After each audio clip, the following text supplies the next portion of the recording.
camera going around. Oh, that's a much better camera. Right.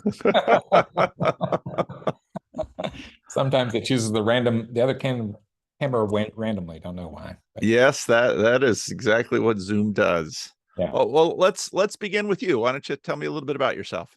All right. I'll try to give you the briefest summary and we can explore a little bit more. Okay. I'm in Austin, been in Texas my whole life. And um, let's see, I am a very curious soul, have been paying attention to this corner of the internet before this corner was this corner. Okay. Yeah, back in around 2005, I became very curious about collective intelligence and um, spirituality and personal development and a lot of aspects, and went on a kind of a tour around and studied with Ken Wilber for a little bit, and also did some spiral dynamics and explored some other stuff in technology, and just had kind of an opening of like, hey, what's going on here? And at the time was really surprised that most people just kind of cocked their head and said, I don't know what you're talking about, kid. Yep. And was really pleased as things started to develop recently. And then especially when John Vervaeke's Awakening from the Meaning Crisis series came out. The thing that really popped for me was the frame that he used with relevance realization and the four P's. It's like, oh, philosophy is reconstituted. It's not just a bunch of dead guys thinking about stuff. It's like, this is how I think. And it was like, I suddenly was in a world rather than, I mean, it just that taking off the lenses and seeing what I'm seeing through was very potent for me and going through that series. And also I'm a circling facilitator. So I've been doing that practice for about 7 years. And Has it been around that long? Wow. It's been around since late 90s for sure. Really? Yeah, it's only been more popular. It's been in Austin for about 9 years. Yeah. Ah, I didn't know it was that around. I learned about it from Guy Sengstock, but I didn't really know how long it had been around. Yeah, he came up with it back in the late 90s. Huh. Yeah. So that's a brief kind of view. I'll say that I grew up in a Christian faith. I grew up Methodist, but I also was a little bit skeptical as a kid. I was an interesting kid because I have a lot of curiosity and a healthy dose of skepticism, and they kind of go with each other. I also can be very gullible, right? So there's something in me that if it doesn't feel right, I question it more deeply, but I don't reject it right away. So there's something that happened as a kid when either minister or preacher or a teacher or a parent said something that didn't jive with me. I would make a mental note and then kind of dance around and figure out how did I fit in with that. Like often there was stuff that people said that's like, I disagree with that, but I don't know why. I mean, it's like I can look back and say that's kind of my reaction. At the time, it was just trying to make sense of it, but like a deeper internal sense of what I knew. So if it felt like something that was being told to me completely was at odds with what I felt inside of me, I would just hold it loosely. I would just like pay attention to that and continue to wait for it to resolve and to get more clear. That was a really interesting kind of an example of that kind of shows really beautifully as a metaphor for what kind of came to be was like I was 7 years old. Neighborhood kids were riding bicycles around, and wherever we were going, there weren't enough bicycles. So one of the kids hopped on the back of my bicycle, and we were both riding at the same time. He had his hands on the steering wheel at the same time as I did. And when we were going around a corner, I don't know if you've ever had this experience, but two people riding a bike, when we were going around the corner, there was this Yeah. tension. It was like, wait a minute, what are you doing? We're turning. He goes, yeah, I know we're turning. Oh, we're turning right. I know. It's like, well, why are you fighting me? It's like, I'm not fighting you. You're fighting me. And it's like, that's really weird. How can we be in agreement with where we're going and disagree about the turning? Obviously, we're fighting each other. And It wasn't until I later on realized, oh, the center of gravity is different with two people on the bike, and it's different in the opposite direction for each of us. Yep. Yep. So we now, and the language that I'd say now, as a collective agent on this bicycle, we don't agree with where our center of gravity is. And so Yep. we're fighting over it. And that is a metaphor for where our values as a center of gravity come in conflict, and we wrestle over them because it's not apparent that I'm orienting to some value that you're orienting to differently. So we pull against each other in a way that distinguishes those. And it's like, oh, that's a beautiful thing that in my mind it stuck out as a kid. And it wasn't until I grew up a little bit and started to understand it, and then applied this as a metaphor for development and other stuff. And it's like, that's a beautiful frame for kind of getting a sense of what happens when people have disagreements about things that it seems like they agree with on the surface, but yet they fight. Mm-hmm. It's Mm-hmm. really, Mm-hmm. yeah. Okay, so you have this temperament, this quality about who you are. How did you you didn't bump into any of this stuff in Methodism? No. How did that happen? It's well, like I said, there was I have a range of teachers and preachers in my background, grandparents and above.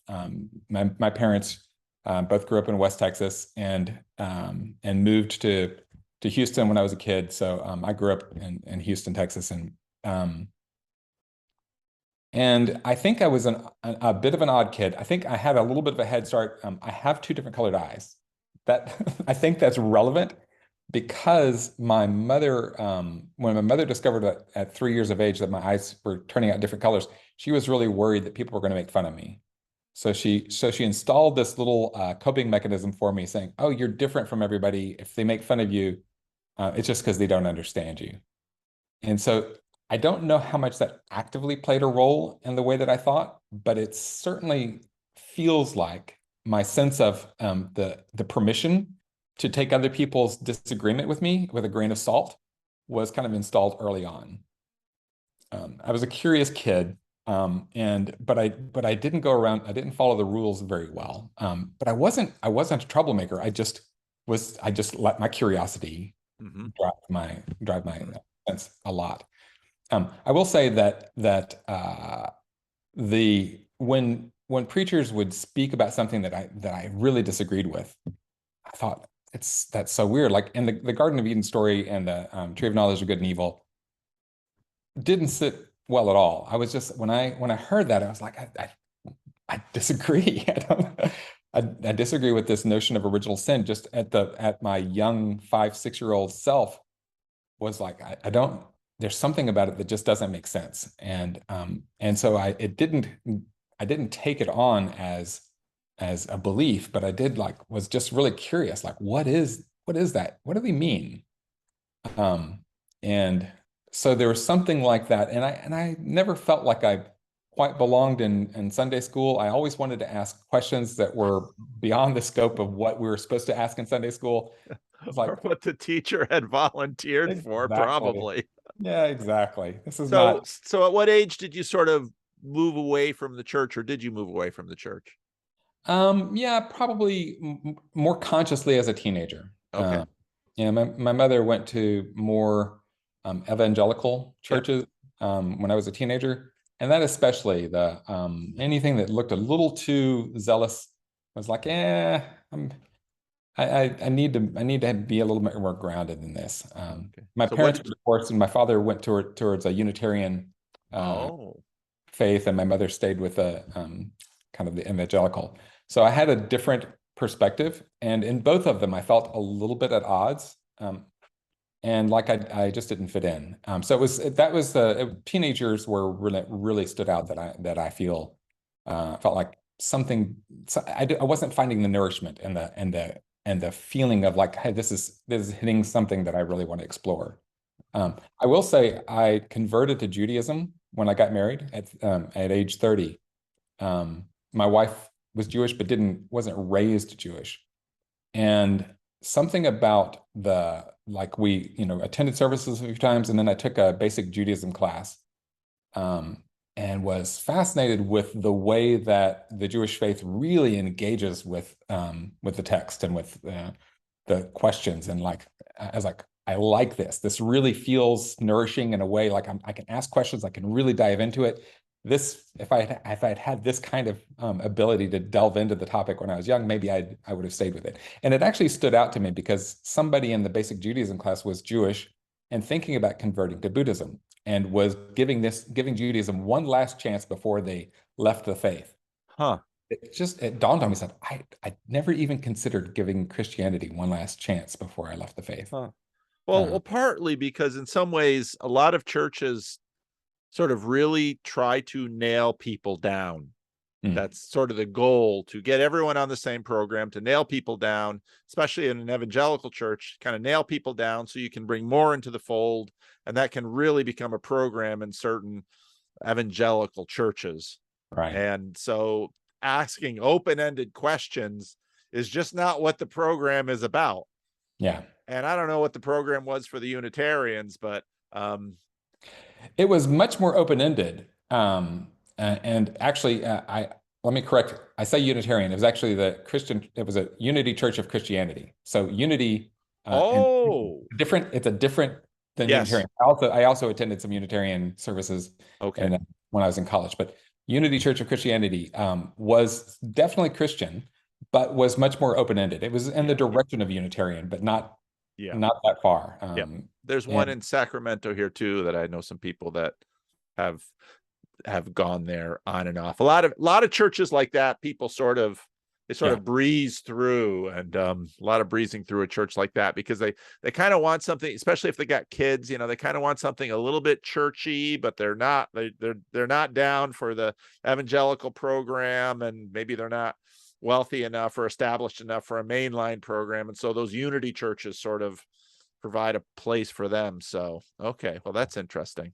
so it was and my father, well, when my mother and father divorced, my father went, he had been very conservative and um, far right Republican, an experience in the 60s, late 60s, early 70s, changed his perspective and he went Wow. very, very much towards the hippie. I mean, there was a period of time where over a year span, he changed his wardrobe, his outlook, his everything.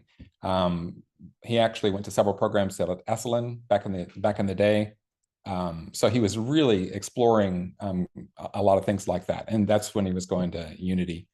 And so he also lived in a commune, and so there were exposure to different ideas, and it was like interesting. Um, How but old were you then? 12. Okay. And were you sort of splitting time with them, or were you staying with mom and dad was out discovering himself? I have three siblings, and we split back and forth between both of them. Okay. Two with one parent, and two with the other parent, and then swapping back and forth and mixing up at times, all at one Wow. place while and all the other time. Yeah. So for the most part, it was they were amicable. Didn't spend a lot of time together once they were divorced, but Yeah. um, there wasn't a lot of animosity with them, Oh, and with that's good. occasionally it did kind of blow up a little bit. Sure. But yeah, So so what about oh, go on. it's interesting because it was something. This is one of the things. Like I'm the oldest of the four kids, and I knew as a kid I'm not going to ever get divorced, and I haven't. Don't know that I still never will, but I probably won't. Yeah. But the sense of that's something I want to be sure about I want to take those vows seriously whenever I make them was very important for me. And it's interesting because my parents were both remarried. They've been married four times each. I have two siblings that were married four times each, and my other sibling has been divorced and married once. So it's like, there's something of a lack of stability there that I saw as a kid. I was like, I don't want to do that. I want more stability. So there's an interesting aspect of this range of flexibility inside, but I want stability in some other way. So Well, it's that's very interesting, because in terms of your thought world, it sounds like you've got a lot of exploration, but in terms of, you know, your your day-to-day life, you very much want stability. So you're an interesting mix of both, right, which right. is so what was college like? Did you go to college? Yeah, I took a couple of years off after high school. I didn't feel I was ready for college right out of high school. It was like I don't know what I want to be. Kind of the Yeah. same thing. I was like, I wouldn't know what degree I would go for.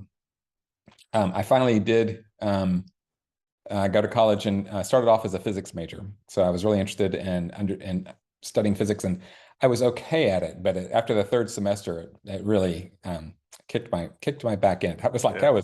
I was not good enough at that to stay with it. So I switched over to computer science and got a CS degree, Okay.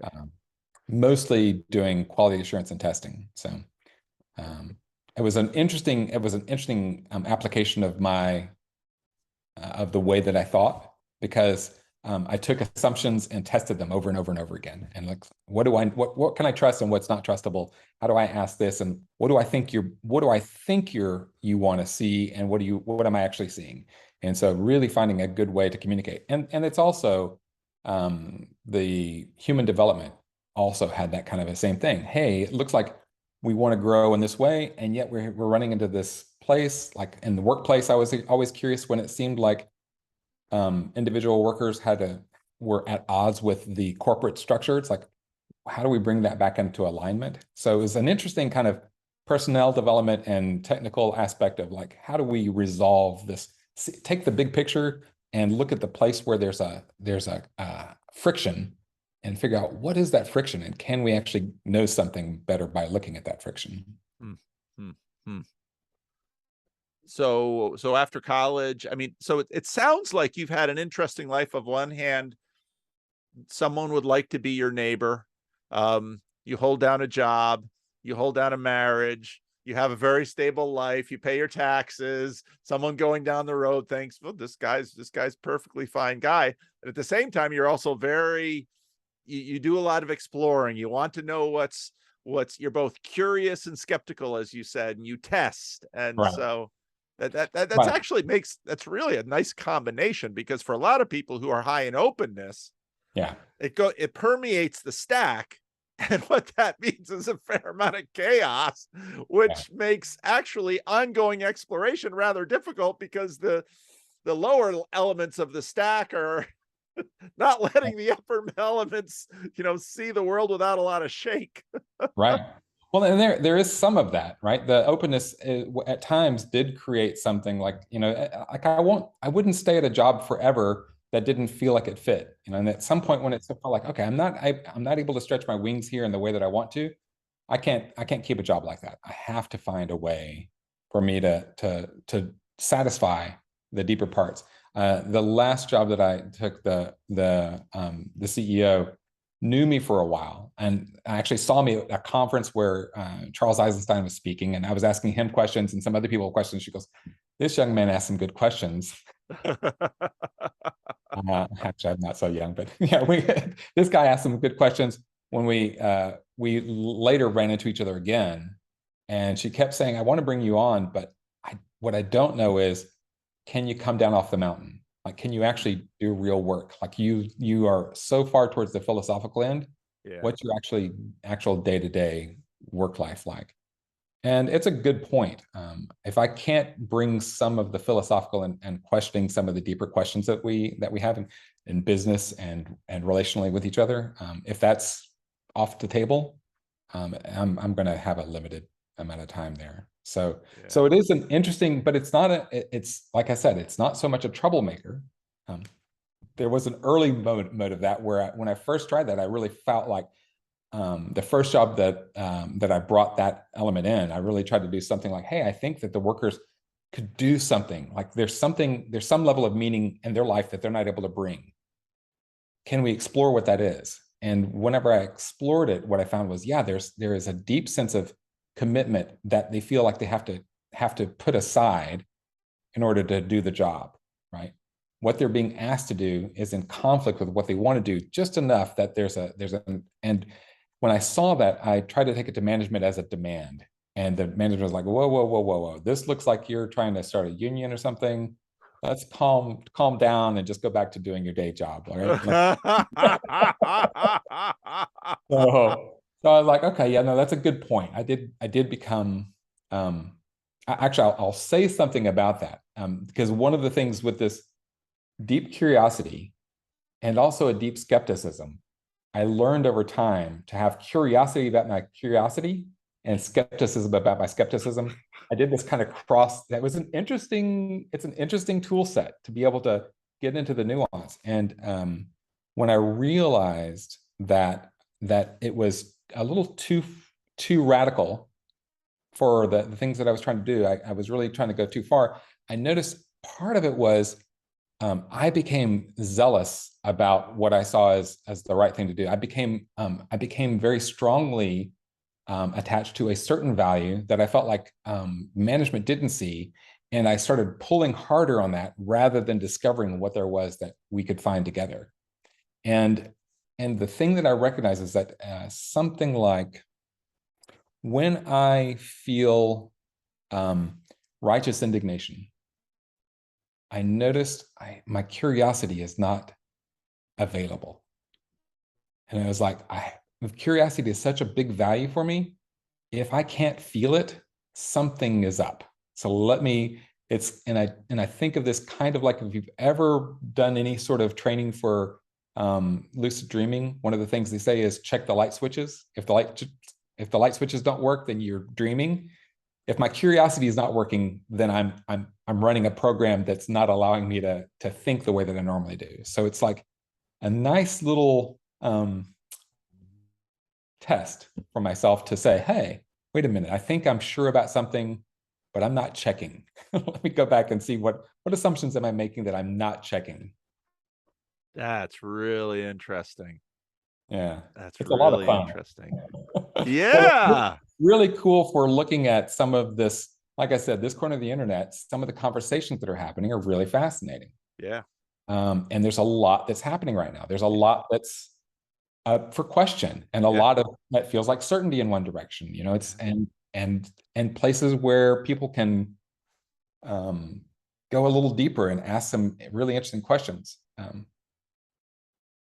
The one so I have one in mind, but I want to pause and if you have a question here or No, anything. I like where this is going. This is fun, and I really like what you just said about because I just started listening to the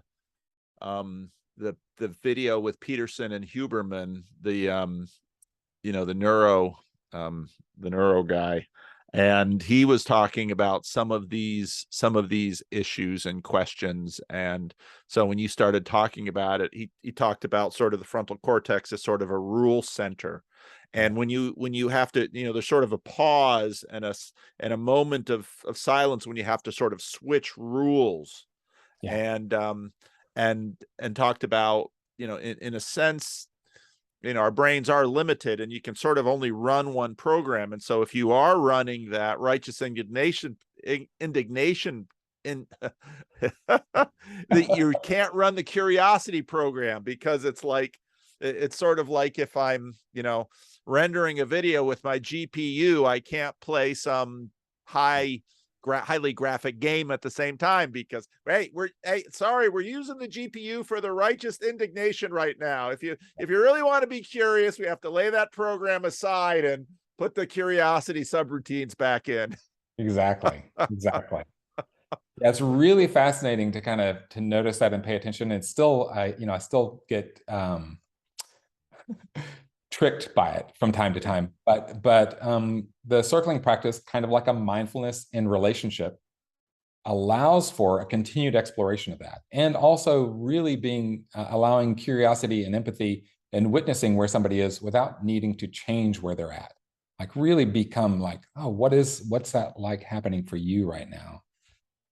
So that actually comes to one of my favorite videos that of recent history, just because of the richness of it, was when Jonathan Pageau was talking to Brett Weinstein about about faith. They started off talking about faith and about evolution and about evolutionary dynamics. And I love the way Jonathan started off and Brett agreed.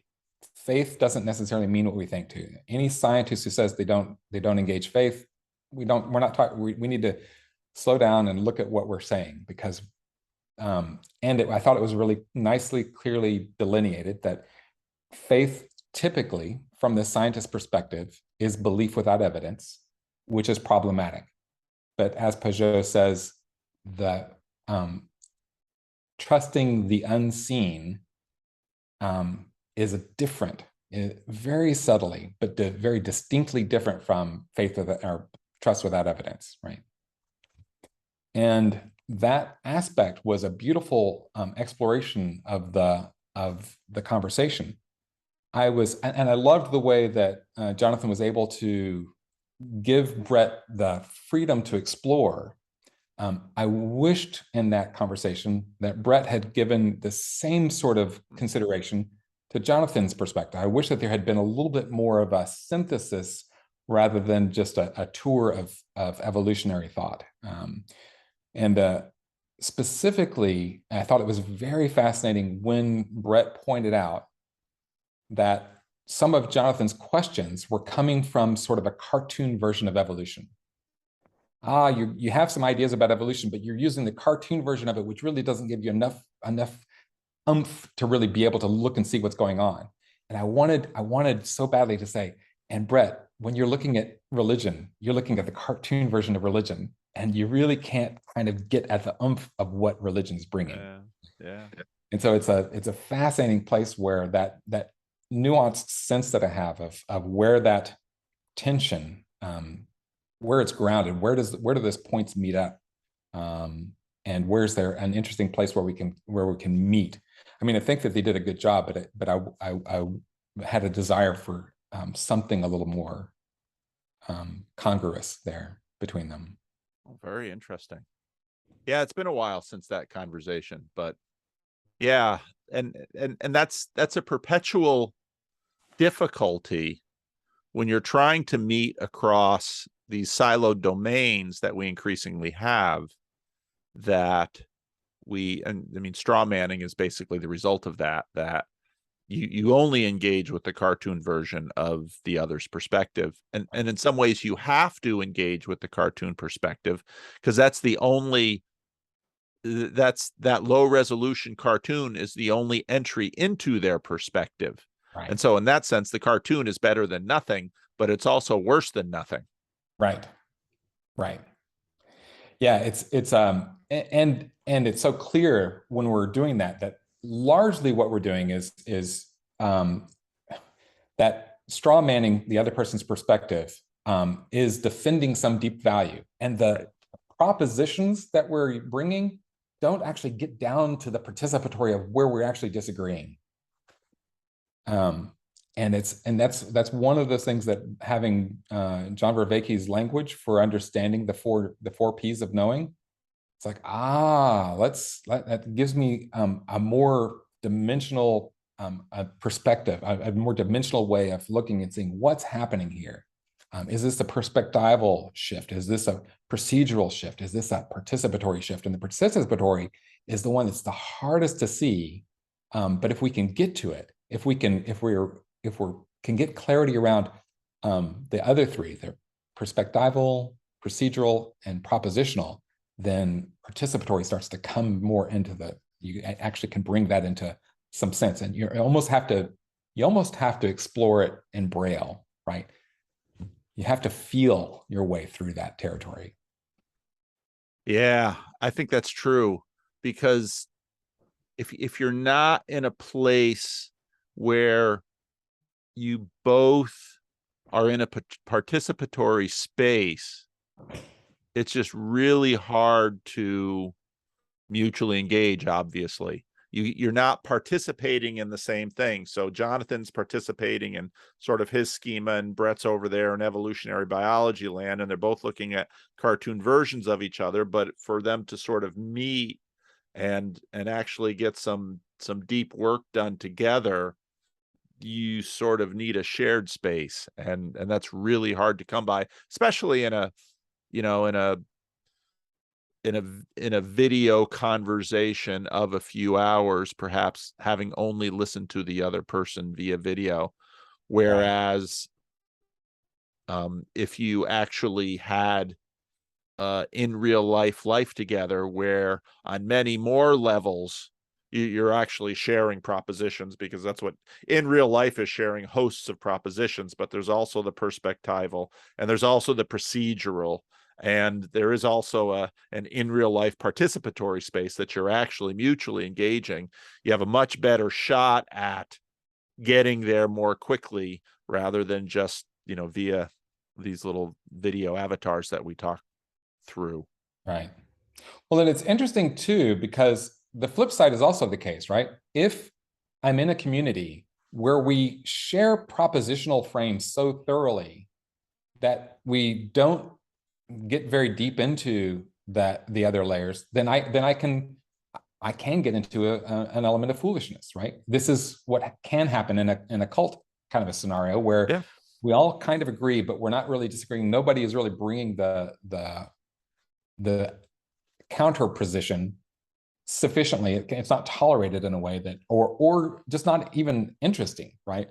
And so it's interesting for me to watch kind of what's happening. And so the next piece that's happening recently that's really beautiful for me, I really enjoy watching Michael Levin and the exploration of what he's bringing with what he's learning about cell biology and cell communication and agency and collective intelligence. And it's like, wow, he's really delving into something interesting and asking some good questions. I like that he's very reticent to jump into consciousness as a frontline thing. Is like, I have some beliefs, but they're not relevant to this thing that I'm actually studying. So I don't want to get distracted by that. And it's from a place that is interesting in terms of what it means about life and about spirituality, but that's not the point. He can kind of in some sense stay away from the problem to a degree. Ethically, we start to get really into some tricky territory here, right? As we're messing with life and doing some interesting things. It's like, be very careful about that. But I like that we're starting to look at life not from the necessarily CRISPR gene editing. We don't actually have to even do that. Actually, just noticing the software that seems to be where cells are communicating with each other, and what is that doing? There's some interesting questions there.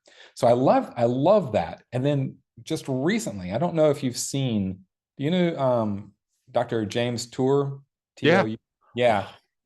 Have you seen the one that he did at Rice just recently? I'm sure you've seen this stuff about, the origin of life, argument and the chemistry of it. There's a video I didn't make, Okay. where I took Tour and Levin, Yeah. and I started to put them together on this. So keep Yeah. going, because Yeah. Well, it's just fascinating that this is I actually made a PowerPoint for this video. I just never had time to make it. Yeah, I just saw the James Tour video that he did at Rice a couple of weeks ago. It was just released earlier this month. And at first I thought, I'm not going to like this guy, right? Because you've been lied to and da da da da. And it's like, I thought this guy's, I don't know what he's bringing, but it's a little too strongly worded. And he's definitely strongly positioned, Oh really strong yes. positioned. I would call foul a couple of places where he does do a little bit of ad hominem, even though he says he tries not to, because they cheat, right? And it's like, yeah, okay, I get it. I know what you're saying and why you say that. And but I love overall where he gets to with all of that. Now, I'd say that what his message, right, is that what we think we understand about the origin of life and about the possibility of chemicals just coming together and doing this on their own, like how does the earth get into a situation where it does that? I think he points out a really good point. It is way more complex. There is something going on that chemistry and physics don't account for. When biology comes into the mix, something is happening, and at what point that becomes relevant, we don't know. And it feels like it marries beautifully um, with what Michael Levin is talking about, because Michael Levin is starting from biology and going down to the level of, okay, there's something here, there's something in the chemistry, there's something in the electrodynamics, there's something in the physics, there's something happening there that's beautiful, and I don't need to get into faith to look and explore what that is. And James Tour is looking at it from the perspective of, okay, let me strip this out and just look at the chemistry. Let's just start there. You're not actually doing what you say you're doing, right? So you can't make the conclusions that you're making. And I would say that in a real way, the part of what I would say that he's doing, and I think he's right to point this out, the chemistry can't quite work in the degree that we just take raw chemicals in their pure form and put them together and expect them to do something. I don't think it works that way, right? We know that if you purify chemical and put it in your body, it's not bioavailable in the same way that it is if you eat it coming from a fruit. So there's something that life does something with this chemistry that makes it more life favorable, right? So there's something happening somewhere. And that origin of life question is a really interesting one. And I was astonished to agree with him that you're right. That where we think we are with understanding origin of life, leave evolution out of it for the moment, just origin of life, we're not where we think we are. Yeah. And that's a disservice to our capacity for children and young adults and people of all ages to delve into this question. Wow, there's something going on here that is miraculous, truthfully. Yeah. And hidden from view because we characterize it in a way that doesn't give us access to the questions. Yeah. Yeah. No, well said. Well said. Yeah, Tour is such an interesting guy, and his videos, and I mean, just personality wise, I mean, he's just a very competent man out there just yelling bullshit. Yeah. Stop the bullshit. And okay, I'm an evangelical Christian, fine. But when I'm in the lab, I'm looking at the origin of life stuff, and I'm just calling bullshit on y'all. So do the work and show me, please, because right now it's a lot of hand waving, and you're thinking that just ad hoc these things came together and boop, out life emerged. And from there, it just all sort of scaled up, and he's just saying, no. And so Levin is so interesting too, because he adds the dimensionality of software, because basically when you're talking, when you're talking the electrical level, you're now we're sort of barking up the tree of the stuff that we've developed over the last 50 years. Right. Well, then it's amazing that the DNA doesn't have to change, right? You can, and you don't even have to bathe it in electromagnetic field in order to get it to do something different. Just taking the frog cells and putting them together, and the xenobots is like, wow, it on its own knows how to do something other than what it does in a frog overall, and something agentic, right? It's doing something agentic that is outside of the context of what it normally is doing. Right. And starts to exhibit behaviors. It's like, that's interesting. Really interesting. But to me, that also links up with, John Vervaeke's idea of the transjective, because those frog cells are doing this by virtue of their environment. And that's, of course, I mean, part of the scientific method is eliminate the variables. Well, in a sense, when you eliminate the variables, you sort of take it into, like when you watch the movie The Matrix, they plug in and they go into this completely blank space, and then they start populating it with things. Well, that's sort of what we do with the scientific method, because we're trying to look for tiny little ultra reliable discrete causal relationships. Yeah. And that's not found in this world. Very rarely. I mean, it does make sense when we actually start looking at Newton and Galileo and planetary motion. It's pure enough in that instance that the math actually means something. It's not so polluted. So you can actually start to look at it. And then it takes a little while, a couple of centuries, before Einstein says, wait a minute, even here, there's some discrepancies that we have to look closer at. And it starts to get very strange, right? Yes. No, that's... Yeah, it's a lot of fun looking at it. Now, I'll say with I want to make sure that I get to this before we get to the end of the time. One of the things that just popped into my head recently, I like this as a frame. So I think I've booted up enough to kind of give this as the orientation that I use to kind of look from where I'm at and play with these notions. What I say is there's one awareness with two sides, an inside and an outside. Inside is subjective, outside is objective, right? That sense of subjective and objective isn't absolute, right? It's kind of like a Mobius strip. If you keep following it around, you'll find that, oh, wait, I'm inside. No, I'm outside. Oh, wait, where am I? It kind of depends on how I'm contextualizing it. That transjective is always the inside merges into and transforms into the objective depending on how you look at it, right?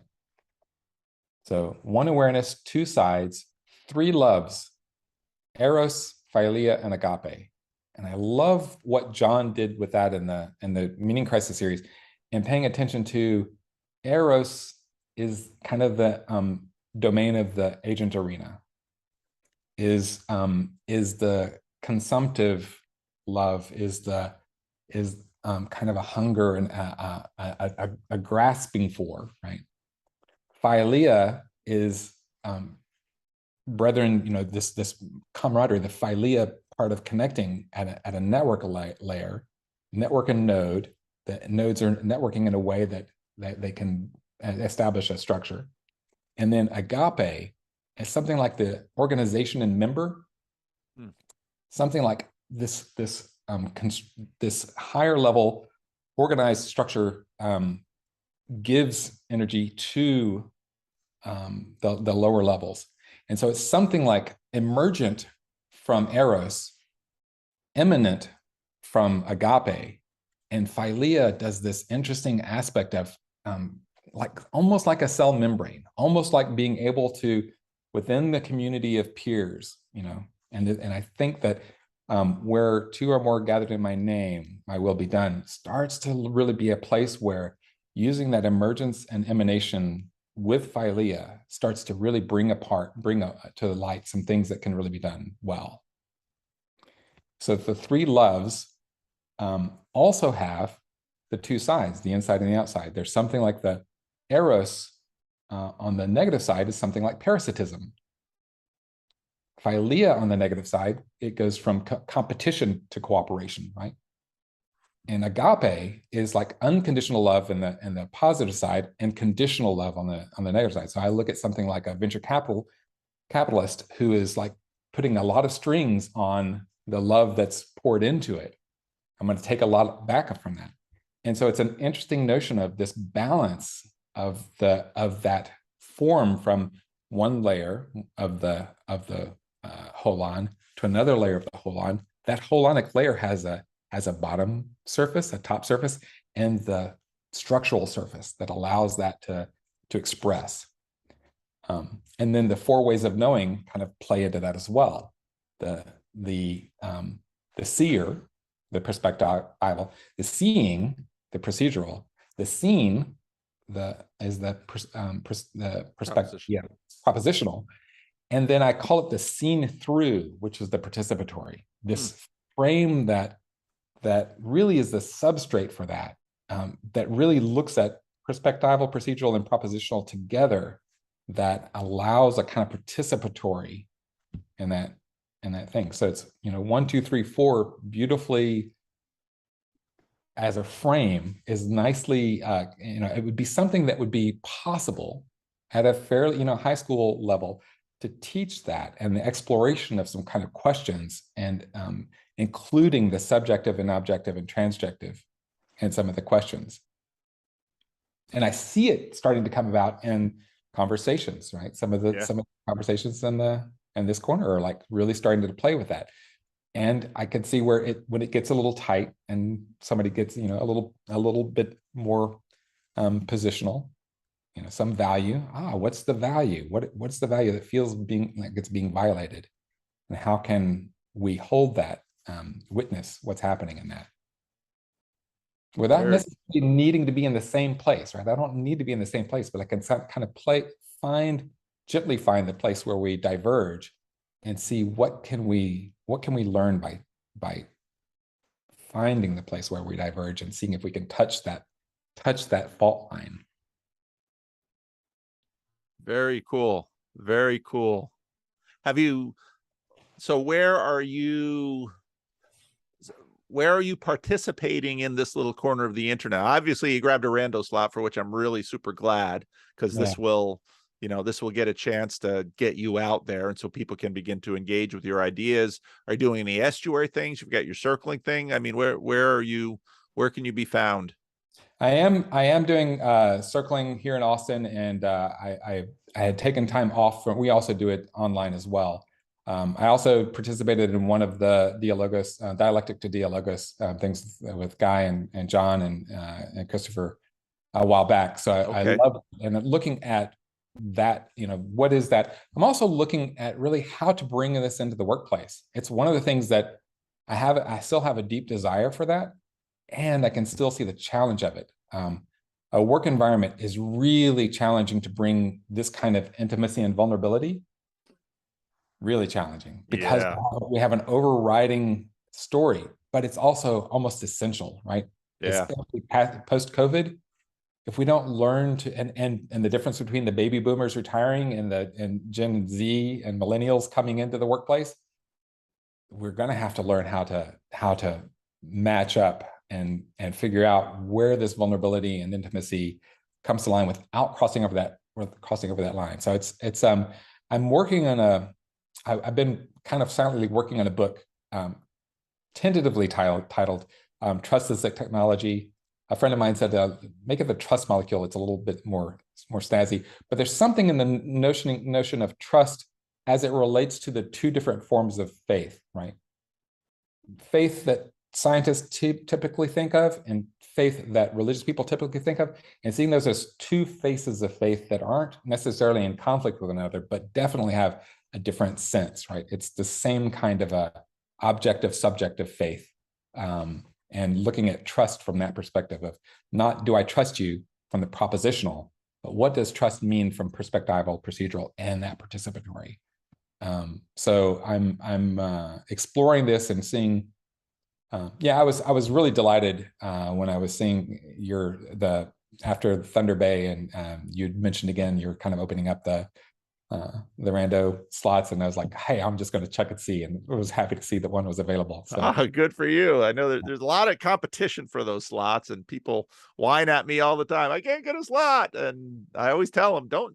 I don't want to have people trying all week long. I always say Mondays. It's usually a Monday, not always, but it's usually a Monday, sometimes a Sunday, that I'll look ahead at the week and say, all right, I can do Wednesday, and open them up, and then they usually fill in pretty quick. So yeah, it's a lot of fun. Like I said, back in 2005 when I first started trying to have conversations about this stuff, I didn't have a vocabulary, or didn't know who was thinking about this.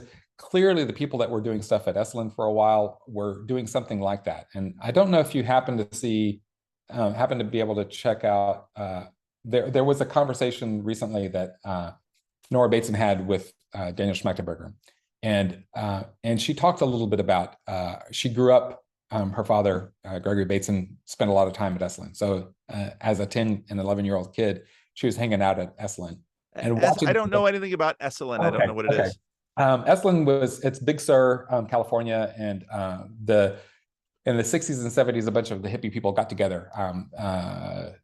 People like a lot of people got together and kind of threw out the rules of convention and were cross-pollinating their ideas and trying to really figure out stuff. But it was, everything from sex, drugs, and rock and roll to deep philosophy and science and all kinds of things. So Gregory Bateson, if you know, was one of the early cyberneticists, and cybernetics not from the computer perspective, but really from the perspective of life, having a feedback mechanism. What is that? Cyber comes from the same root as govern. And that governance is more of a feedback loop rather than control from the outside. It's the like self-control or like the transjective control versus objective control or subjective control. So There's a lot of stuff going on there, but what she said was most beneficial for her as a kid was watching adults learn. Huh. They really got into an environment where they did a lot of things. And so a lot of the stuff that came about because of that fed into the stuff that's now being this corner of the internet. That was kind of the pre-internet version of this corner of the internet, right? Interesting. And it was a little more wild, right? It was including the naked volleyball and stuff. It was Yeah, we haven't had any of that. no, Job was always concerned when we first started talking about getting together. Job's like, "Was it going to be shirtless volleyball?" At least there we had our shorts on. So, no, we're pretty tame bunch in this little corner of the internet, right. But well, I am curious about what's possible. So I am looking for. I was glad to see the Thunder Bay stuff happen. Fascinated also that this moment seems like there's some challenge there as well. I loved the fact that as y'all try to include Richard, it was like, oh, wait a minute. How do we do this without having a shared base of language to bring him up to speed, right? yeah. And interestingly, the stuff that I brought in, kind of the simple frame that you and I were able to connect on, Yep. is kind of a boot up sequence, right? It's Yep. not enough to actually delve deep, but it's enough to start asking some questions and like, oh, okay, wait a minute. Here's a place where let's slow down and navigate this a little more slowly. Yep. Yeah. Yeah. Yeah. So Yeah. yeah, fascinated by that, the possibility of it. And at the same time, I see a lot of people struggling with trying to connect worlds that are at current. The gap is a little too wide right now. Yeah. Yeah. No, that's true. That's true. And you said, your 1, 2, 3, 4. That was really kind of a lovely, quite brief sort of, here's some relationships that you can sort of, here they are. And obviously the relationships are profound. And this is just a fairly skinny outline, but you can sense that, they go deeper, and it's, and the language isn't, hostile to Christianity in terms of the, some of the common words that we're using, understanding eros, understanding phileo, understanding agape, understanding how they're relational. And yeah, no, very cool. Yeah. Very cool. Beautiful. Well, thank you, David, so much. Yeah. This is something that you're intended that I share, because I would love you. Yeah. okay, good. I will. Because this has been very, very cool. And thank you for sharing your story. I mean, part of the reason, sometimes people want to sort of jump into the ideas that they have, but I also know that most human beings are not going to care anything about your ideas until they have some kind of connection with you. And that's what the story gives, because somewhere in your story, oh, he's a child of divorce. Oh, his parents did this. Well, my parents did that. Just that internal connection just really helps people to say, kind of settle down and say, okay, well, he's, I won't have to be afraid of him.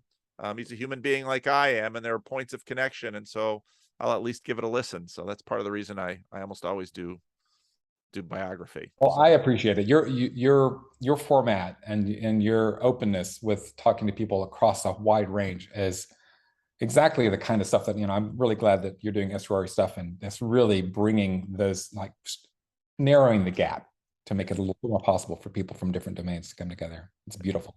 Well, thank you. All right. Well, I will send you a link to this, and yeah, I will share it on the channel, Awesome. in the not too distant future. Thank you so much. Thank you, David. Talk to you. Bye.